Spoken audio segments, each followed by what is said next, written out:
know what's coming next. You know me well by now. And the first thing I'd like to do is for you to give a very rousing round of applause. It's very important to greet our special guests. Please, to Annika Zawadzki. You can do better than that. Thank you. Amazing. So important to make people feel welcome, I think, and comfortable in these situations. So Annika is joining us from BCG. You might have seen her in her panel earlier. She moderated a fabulous panel all about women in real estate, which I found very inspiring and some really useful things to take away from that. But today, she is now in the hot seat with me, Annika. You see, hot seat. She is a managing director and partner at the Boston Consulting Group. She's based in Cologne in Germany. And she's the global topic lead all around climate and sustainability in the areas of travel, cities, and infrastructure. And she also is the lead on climate risk, adaptation, and resilience. So that is why Annika is our special guest for this fireside chat, all around resilience. Because this is the theme of our conference. I don't know who's actually looked at their badge or looked at the program, and you've seen it written there in black and white, the power of resilience. And we're going to be talking about adaptation and that resilience that's needed in real estate and critical infrastructure. So buckle up, settle in. We're in for a great half an hour together with some wonderful insights, and I'm really looking forward to this chat with Annika. So, Annika, to start off, let's talk about this idea of resilience, because, I don't know if you, like me, maybe like the audience feels, sometimes we think about resilience as being just that we have to dig in, we have to stand firm, we have to get tough, it's that stick-to-itiveness, but I don't think that's quite how we're thinking about the topic of resilience with what you're going to address today, is it? Tell me about your take on resilience. Yes, happy to do so. Can you hear me? Yes. Resilience is a topic that we face all along, and I would say in every parts of our lives. So it's not really infrastructure specific or real estate specific, but it really manifests itself there, because obviously if infrastructure is hit by a disaster, it is hampered or in the worst case destroyed. Well, it's a disaster, right? It's a disaster, yeah. And what is it? There's a technical explanation to it. Maintain or come back quickly after a disaster, and the ability to adapt and transform.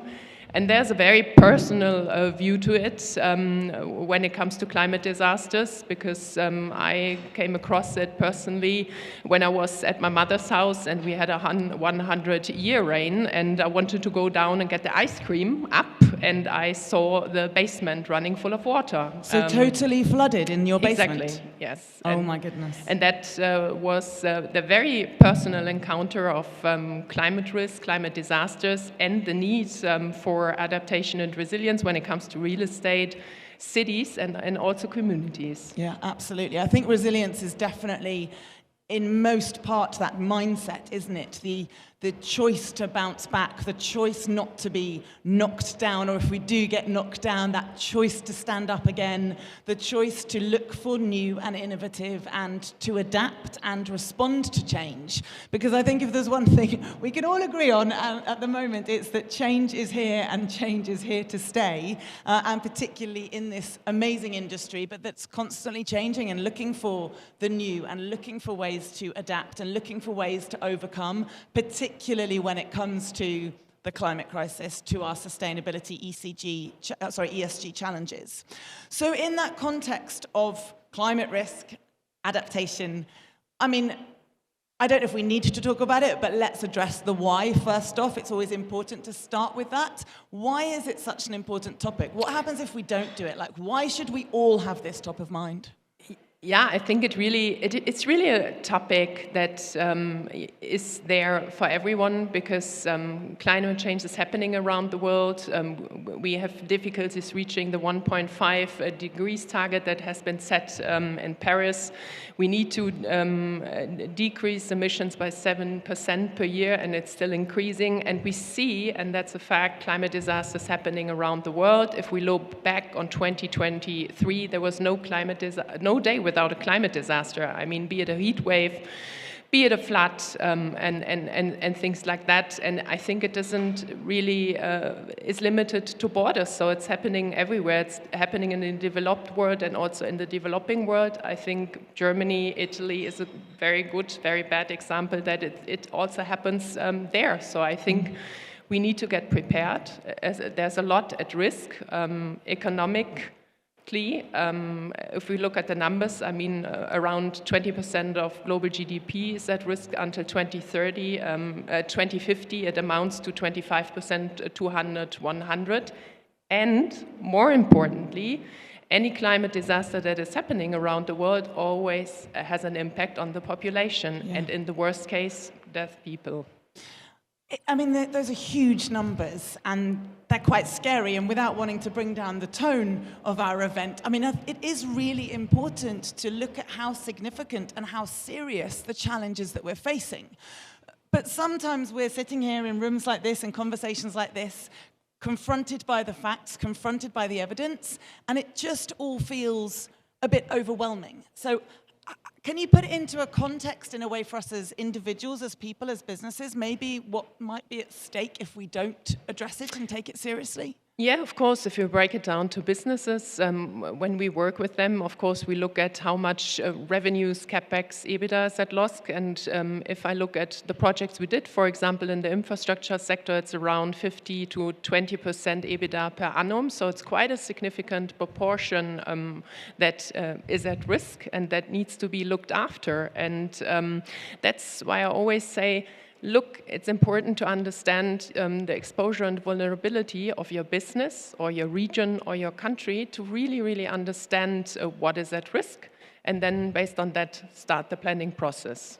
And within the sectors that you look after and that you're kind of looking at and researching and analysing all the time, what's your general take on whether that's something people are doing or not? Are businesses assessing their risk? Are they looking at the cost of not examining these problems? Is it something that you believe is, yes, top of mind, but not necessarily being addressed? Talk to us from that really personal experience you have as to what you're seeing across the board. Yes, happy to. I mean, if I look at policy and regulation that is happening, you would assume that businesses are not looking at it on governments, because more and more regulation is coming up, for example, in the US, but also in the EU, that makes it mandatory to look at your climate risk exposure and vulnerability. But I, of course, work with governments and companies around the world, and I see a lot of front runners there, either because part of the operation has been hit by a climate disaster, or they are just forward-looking people that don't want to come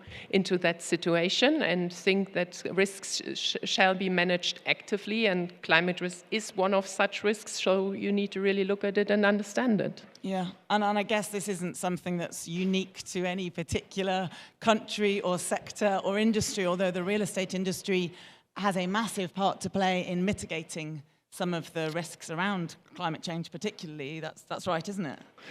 Yes, I think that is really a topic across all industries. Yeah. So every industry should look at it. I mean, be it, for example, healthcare, providing solutions, looking that the hospitals are safe, because if they can't be reached, you can't care for your population. When it comes to infrastructure, of course, it has a huge impact, because people move around, goods move around, they go from point A to point B. So you can't transport people to hospitals, you can't transport food into communities if something in the infrastructure is not working and hampered, for example, by a climate disaster. I mean, it's definitely something that's being discussed at conferences like these and beyond. We're talking a lot about, livability and the 15-minute cities, and we're talking about ways and innovations that real estate professionals can start to adapt and look for different materials. But can you make this a little bit specific and granular for KSA itself? Do you have any thoughts about this particular territory, maybe around what the specific challenges are, or maybe where we should be starting to focus our attention? No, I mean, KSA is also in the focus, of course, when it comes to climate disasters. I mean, it's the increasing temperature and the heat waves, but also the flooding that is happening. KSA has been exposed to climate disasters in the past decades. I think more than 30 to 40 events happening, and so it really manifests itself also here, and it is reality here in this state, in this country. Obviously, it's a bit different if you look more to the north, to the northern countries or to the southern countries, but I believe that each country, also KSA, really needs to look at climate risk and adapting to it and becoming more resilient.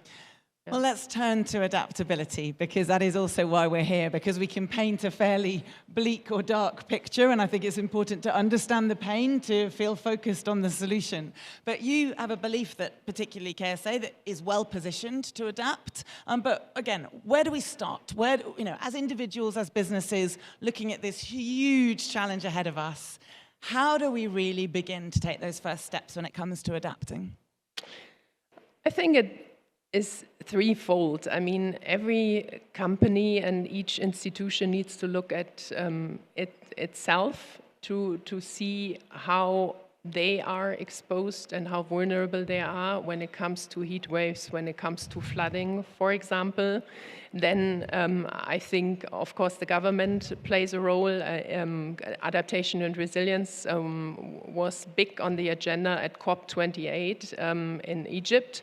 And in Dubai last year, they agreed on defining a global goal on adaptation and resiliency. And one important part is really putting targets behind it that governments then, of course, need to adapt to their specific situation and implement it. And one important point, compiling or having a strategy around national adaptation plans, because that brings the whole ecosystem in a country also like KSA together.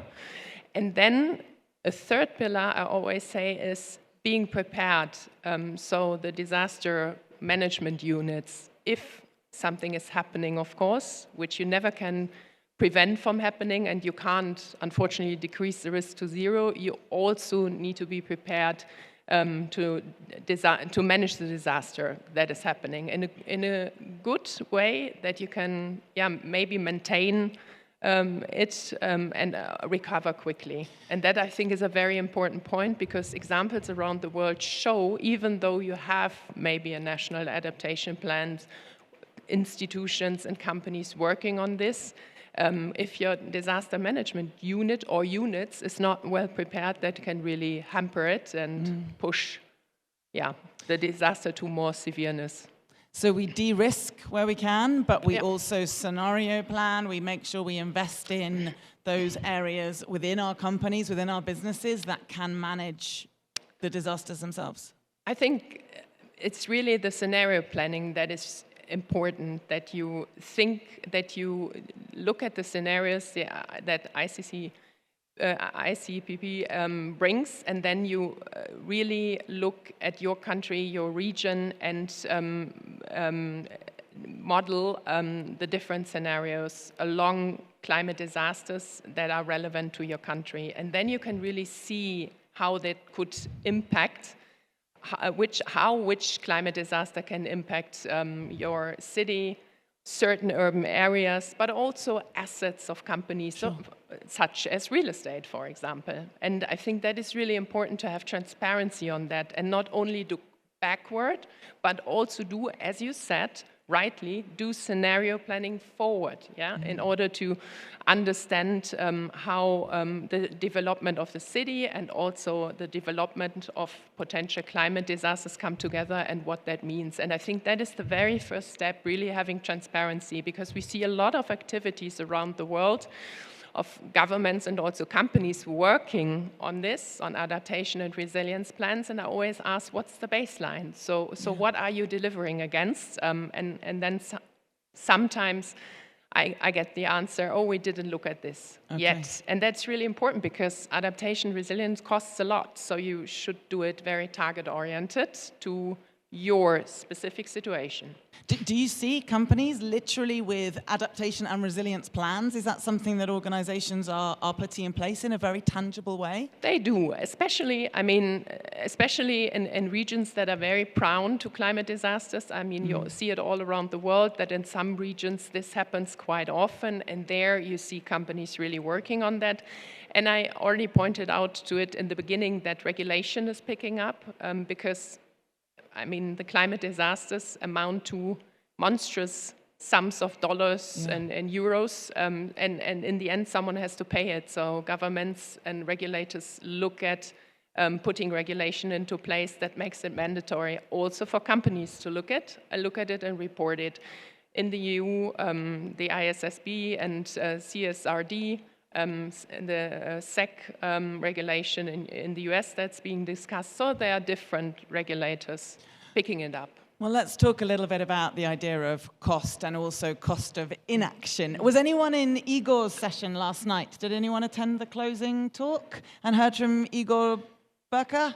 Because Igor mentions this concept called the risk of inaction. So where we're often very focused on ROI, the return on investment, we can also think about that acronym as being the risk of inaction. And I think you talk about the cost of inaction. Yeah. So do you have an example of that? Sort of what, we've talked about what's at stake, but it's very easy to be a little bit head in the sand about these things. It's very easy to put it off, to say that's someone else's problem, that's another department's problem. But if we all have a personal responsibility, just paint that picture for me, Annika. Yeah, I mean, there's simple examples around the world. Let me take Germany. There was the cost of inaction 40 billion in the 100-year flood. Italy was flooded. I think it amounted to 7.5 billion euros. That is the cost of inaction. When we work with countries, for example, around the world, we really try to shed light on the cost of inaction, and you often see that it's a multiplier of their yearly GDP, and then you quickly see that you really need to look at it and work on it, because, I mean, it has severe impacts on the population and the economy, because if the economy can't run, or certain parts of the economy can't run, it increases even the effect. And then usually when we make the numbers transparent, then the real discussion starts, because then you can really think about what to do to start to work on that cost of inaction. Yeah, and that's a huge motivator, because we've talked a lot about this in the conference, about the need for commercial return and the need to increase the value of our companies and growth catalysts. Do you think, other than just being aware that it's a responsibility and a necessity, have you seen any other tools that help people to be motivated to take action on this planning, on this thinking around resilience and adaptation, outside of just understanding the big numbers and the big cost? What else works? Yeah, I do. I mean, on the one hand, protecting assets, but also operations. For example, supply chains. I mean, we all are heavily relying on supply chains, and if they are hampered or even in parts dysfunctional, your operations can't work. And I'm always saying that, but there's another side to the coin, because there's also lots of opportunity. Someone has to provide the solutions. So it's not the governments that come up with the solutions, but companies and investors and institutions around the world that develop technology, but also build, for example, resilient real estate and things like that. So there's also a market developing, and I'm always saying that there's real business there to tackle that. Well, with every challenge comes great opportunity, doesn't it? And, yeah, absolutely. No. And I think that sort of the inventions that come out of necessity are often the best ones. Yeah. But for companies like these in the room today, are there any tools, are there any frameworks, are there any systems where people can maybe get some thinking or some support around managing resilience and adaptability? Yeah, I think we've been just working with COP28 and the high-level champions on land transport infrastructure, because I believe it's so important. It's the nerve system and the backbone of our society and also the economy, by the way. And we looked at it on how to make land transport infrastructure more resilient. But it's happening all around the world, looking at different infrastructure assets, but also different industry, be it energy, how to secure the energy supply, how to secure and make the health system more resilient, and also, what is very important, how to make the food supply more resilient, that in any case it's possible. Yeah.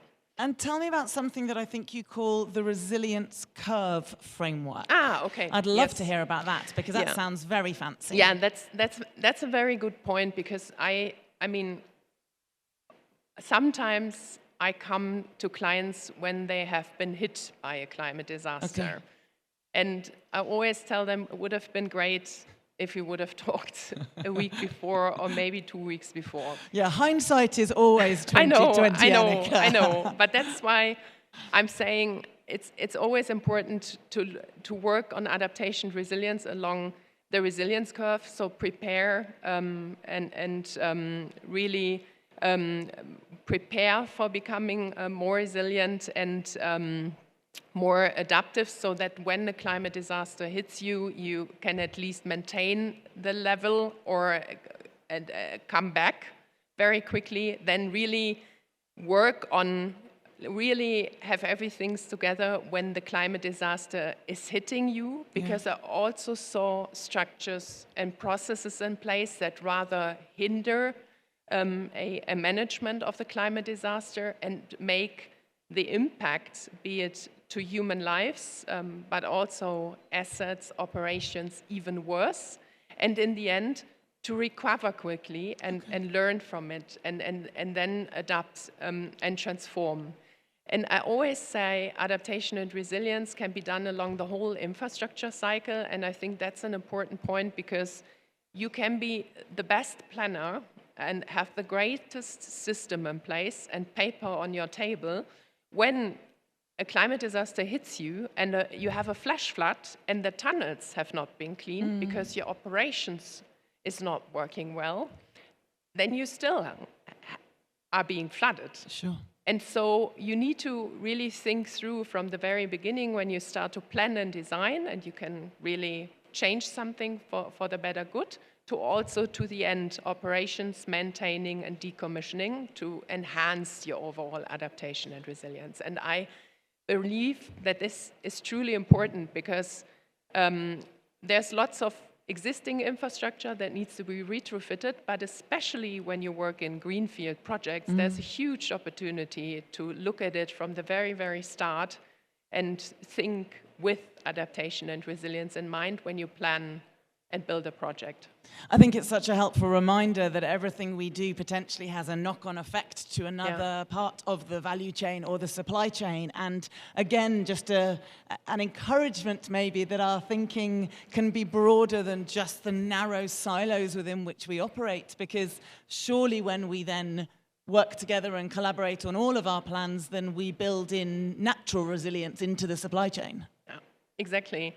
And I think that is super important. When I talk to clients, they always tell me, yeah, those are the risks I need to manage.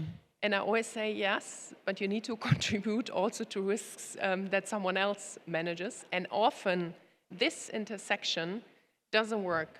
So, for example, if a climate disaster hits you and communication is not working, or also the planning of the workforce that is helping in this climate disaster is not working, then you have rippling effects that enhance the impact even more. Yeah, and I think those conversations are often the ones we perhaps forget to have. So in terms of the how and, giving people some tangible, practical thoughts about going away and doing something to not just say, yep, that's an important topic, but we'll get to that next week or next month. What about technology? What about other ways in which we can potentially support our efforts to embed more resilience and adaptability into our organizations? Can you give us some ideas that you've implemented for companies, that you've seen companies implement, and maybe how technology can play a role? Yeah, actually, that's a very good question. We just did a project with a company in the US that really wanted to look at how can technology enhance adaptation and resilience within their own premises and operations. And we looked at they are managing different infrastructure portfolios. So they manage ports, but also airports, real estate, for example, trains and tracks, tunnels and highways. So quite a big infrastructure portfolio. And if one or the other or all of it breaks apart, it is very difficult, of course, to travel. And they looked at how can technology contribute along the whole life cycle. In the beginning, for example, having an instrument, a strategic instrument that really sheds light on exposure and vulnerability and makes costs of inaction transparent, because against that you can plan measures and look at the cost-benefit ratio. Then during a climate disaster, the communication with their own staff. Is it clear who is doing what when? Very simple, but doesn't work all the time. And how to inform also people using the infrastructure, which is very important as well, because if people don't know what to do and where to go and where they are safe, then in the end, that can be really a problem. And then, for example, operations and maintenance, we looked at drone systems, but also satellite systems where you can automatically see to the inch the status of the infrastructure. So no one has to go out again, look at it, drive by the highway, write it down. But really, you have someone sitting there steering a satellite and looking at the street and looking at cracks.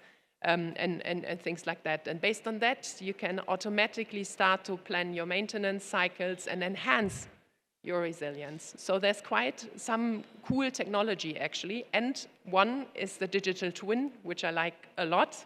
It's really a digital twin of single infrastructure assets like real estate or roads, or what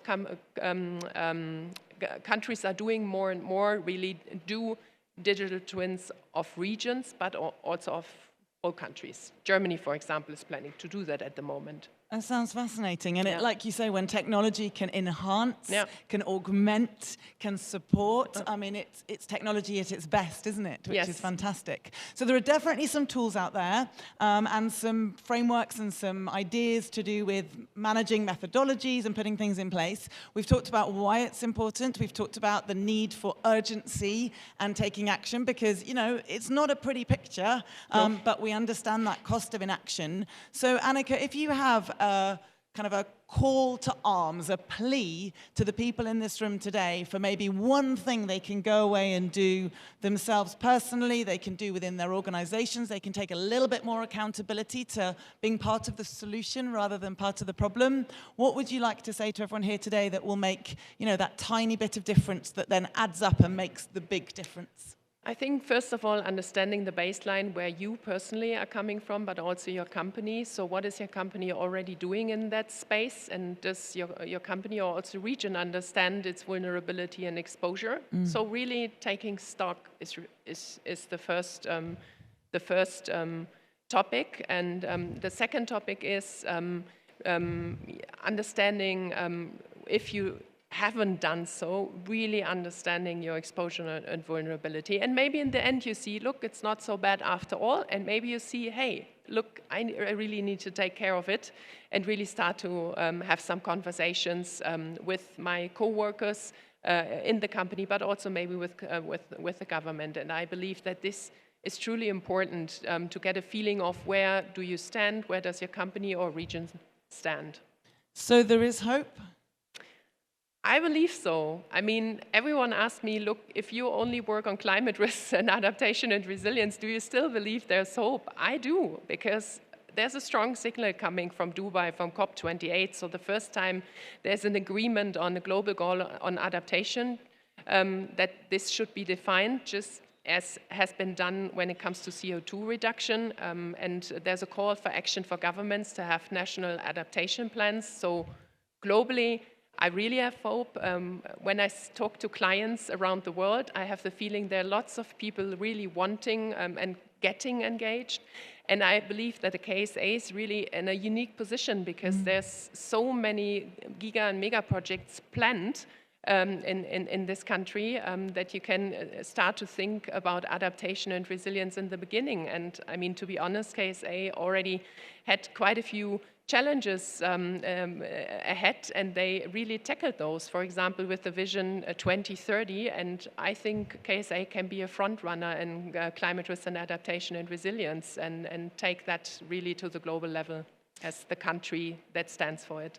Well, those are strong, powerful, empowering, inspiring words, and I think we can take them with us. So there is definitely hope. There is a challenge ahead. There is a road to walk and a hill to climb, and how many more platitudes I can throw in there, but it's all very true. But Annika, thank you so much for sharing some of your perspectives, your experience, what you're seeing out there in the marketplace, and I do hope that those words will resonate with all of you as we come out of this room and back into the big world outside, and we all play our part in building more adaptability, more resilience into our plans to ensure that we are playing a part to that solution around the climate change crisis and all of the things to do with ESG, sustainability, all those big goals that we need to meet. But it is down to every single one of us. But if Annika says there's hope, I think there's hope as well. So thank you so much. Annika Zawadzki, ladies and gentlemen. Thanks for having me.